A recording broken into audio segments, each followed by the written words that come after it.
So this is what I'm talking about. This is a risk reward coil.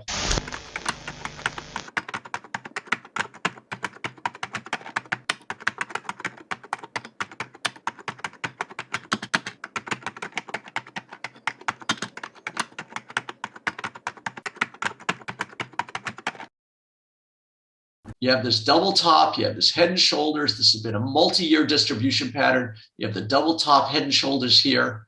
And so this is, to me, a no-brainer. You get short here, you could even risk to the top of this range, but, or give yourself a little bit more and risk to there. So this, to me, in silver is your risk right in here, and that's your reward. And I think, this is where you have no risk at all. There are certain times where I feel like this is just like a go to the bank trade. Get short silver right here. I mean, if you want to be conservative, you could put the stop under last week's low. But, this is where you get a very tight coil where you understand your risk reward. And, to me, the pattern tells me you're going to get this to me is like a no-brainer. So maybe I want to see what these SLV puts look like. This is a no-brainer. So SLV is a ticker symbol for an ETF that mirrors silver on the stock market. I just want to see. I'm probably going to load up on these puts. Sometimes it's just the timing, and it's the more mature, the more time something takes. When it breaks out of that, that's when to get it. And this is it. So we are at 1970. So I'm looking now at the puts for June. Let me look a little. One for next week. So the 17.5s are, this doesn't seem right. No, the 19.5s. Okay, here it is. The 19.5s are 15 cents. I'm going to load up the boat on this. So your break even is 1935. Yeah,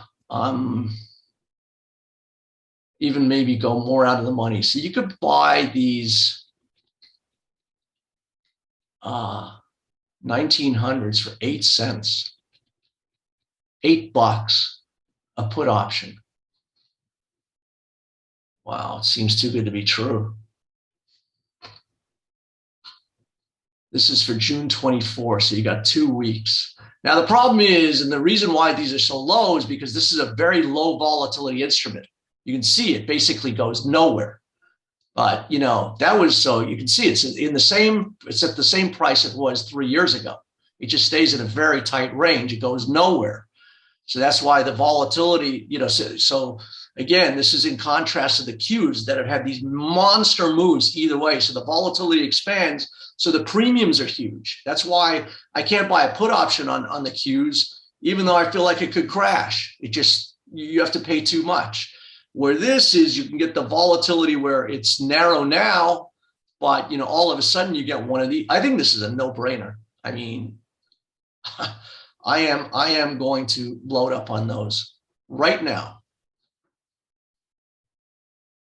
SLV put options. So by the 19s for 8 cents. This seems like, I don't know,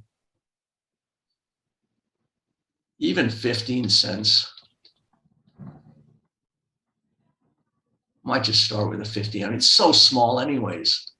So your break even is 1935. So in 2 weeks, this has to go to 1935 for you to break even. I don't know, man. With the Fed, meeting this week, the FOMC, holy crap. This could be, I think this is the play. I'm going to buy the 1950s for 2 weeks from now at 15 cents. They're probably going to be a little bit more because the market is now down. So you probably pay whatever, 20 cents. This is going to be interesting. How would we do it if we're not doing options? What? So if we don't want to do options on it, would we just go short a $20 stock? Short the ETF, yeah. So you can see, 45, it's 1.3 million. $1.3 million short. So pop out a profit for 118,000 there. So you can see how this is going crazy now. You can see how the market's just going nuts. I bet like $1.6 million on this position. I'm showing right now $23,000 gain.